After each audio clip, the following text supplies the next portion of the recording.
ভারত বাংলাদেশ সীমান্তে বেড়ার কাছে ইউএনসি নগর এলাকায় উদ্ধার 150টি আনবক্সিং মোবাইল সেট।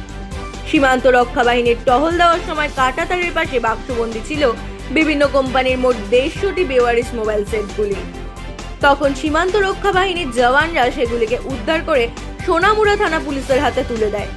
সোনামুড়া থানা পুলিশ পরবর্তী সময় সমস্ত আইনি আনুষ্ঠানিকতা পালন করে এগুলোকে বেওয়ারিশ হিসেবে বাজেয়াপ্ত করা হয় এবং সোনামুড়া থানার এই মোবাইল ফোনগুলির মালিক কে হতে পারে তা নিয়ে তদন্ত শুরু করেছে।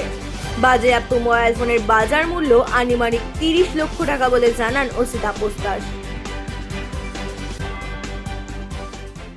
আমরা সোনামুড়া থানা 150টা বিভিন্ন ব্র্যান্ডের মোবাইল ফোন সিজ করা হয়, যেটা ইউএনসি নগর বর্ডার ফেন্সিং এর পাশ থেকে উদ্ধার করা হয়, যেটা লিড করে ইউএনসি নগর বিএসএফ বিওপি।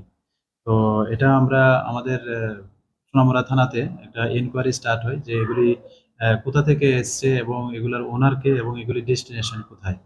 তো আমরা যে বিভিন্ন ব্র্যান্ড বলতে এখানে রিয়েলমি, স্যামসাং, ভিভো এবং ওয়ানপ্লাস এরকম অনেক ব্র্যান্ডের আছে। তো এগুলি যে বাজার মূল্য যে বর্তমান প্রায় মানে যদি আমরা ধরি অ্যাভারেজ প্রায় মানে 30 লাখ টাকার আশেপাশে হয় আর কি।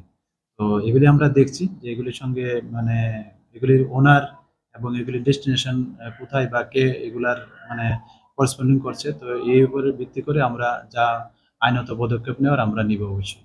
ফেন্সিং এর কাছাকাছি ছিল। হ্যাঁ, ফেন্সিং এর কাছাকাছি ছিল। কি ধারণা বাংলাদেশ পার করার জন্য? হ্যাঁ, এটা তো এটাই মানে ধারণা করা যায় যেহেতু বর্ডারিং এরিয়া থেকে পাওয়া যায়।